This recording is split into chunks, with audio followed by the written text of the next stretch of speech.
My name is Dave Byers. I'm a park ranger here at Lowell National Historical Park. I've been here for about 5 years. Well, the mills really define Lowell's character. Everywhere you look, there are enormous buildings that are made of brick, whole complexes of buildings. And that's been true of Lowell since the beginning. It was built as the first large-scale industrial city, and it looked like an enormous city of factories from the 1820s on.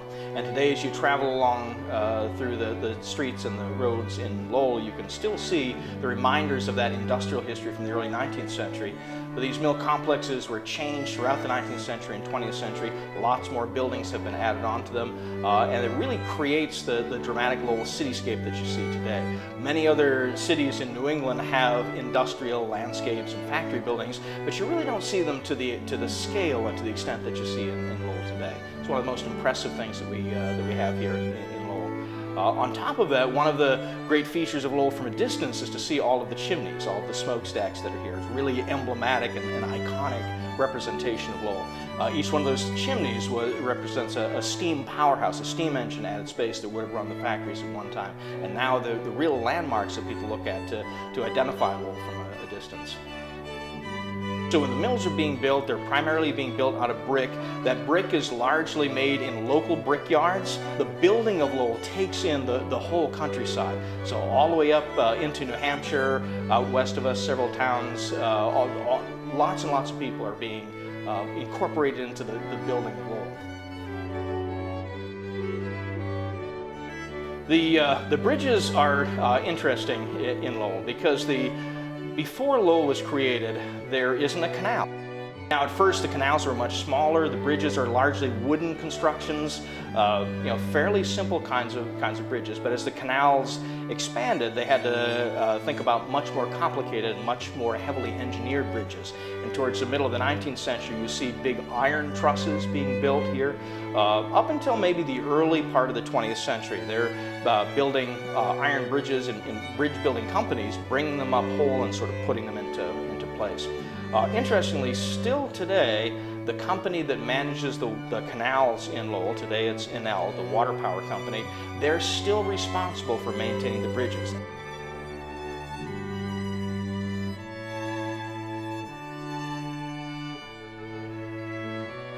Today we have almost 5.6 miles of canals that run through. Canals are largely two purposes.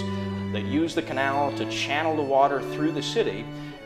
The mills would be built alongside the canals. The water would flow underneath the mills and drop down that 32 feet onto water wheels. Those water wheels would spin, spinning pulleys, leather belts, drive shafts. That's what would run all the machinery. So we have the two different purposes for the canals, transportation and power. The canals continue to be used for transportation up until 1901, but mostly just bringing in construction materials for the building of mills. But they still continue in use as power canals up to today.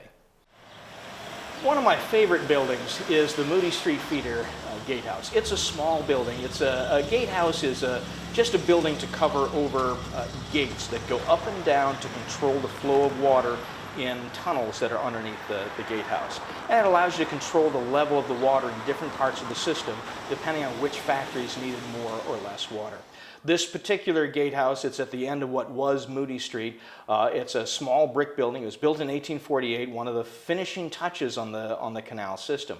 But I really like it because it's not only a cool building with some interesting technology on the inside to raise and lift the gates. The gates weigh about 1.5 tons, and so there's a huge box of metal debris on one side that's a counterweight to allow you to lift those gates up and lower them down pretty easily. But I like that building because the only purpose that building has is to cover over those gates. It's a utilitarian shed kind of building, just to keep the weather off of it.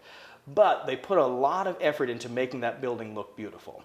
So in the 1840s, they make it as stylish as they can. It's an Italianate style. Curved, arched windows. It has brick brackets. The brick bond, the pattern of the brick is arranged in a unique way that takes a lot more effort to do.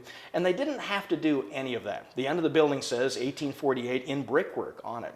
And I really appreciate that because it's sort of a symbol of what the mill owners were trying to do here.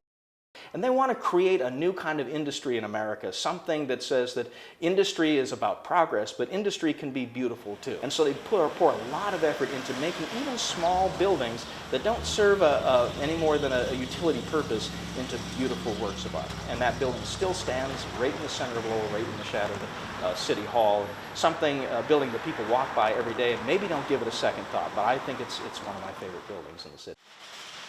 So we have recreated the mill floor from about the 19-teens. All of the looms are run by an electric motor. The boot mill switched over to electricity in the 19-teens, and the machines that are there are about 100 years old as well. Huge lines of drive shafts with leather belts running each one of the machines. We have 90 looms in the factory floor. There would have been closer to 200 originally. What you notice first is the tremendous noise that comes from them. The noise of the leather belts of slapping against themselves as they spin the machines, but also the sounds of wooden hammers hitting shuttles back and forth in these looms about 150 times a minute. 150 times a minute times about 200 machines, and it's pretty loud. Loud enough that we have earplugs for visitors. It gives you a pretty good sense of what the experience of working the mill would have been like around the turn of the 20th century, but also back in the early part of the 19th century. It's one of the signature experiences that visitors get to experience here at Lowell National Historical Park. Here in Lowell for 5 years. Worked for the National Park Service for 7. Worked in Boston National Historical Park where the Freedom Trail is, and got to spend a summer out in Redwood National State Parks on the north coast of California. But I love this place. It's such a special city with such an important history as the first large-scale industrial planned city. This is the place that really launches America into a new kind of industrial age. So many places throughout the country are modeled after Lowell. Our industrial story, which is our American story, really gets its start right here.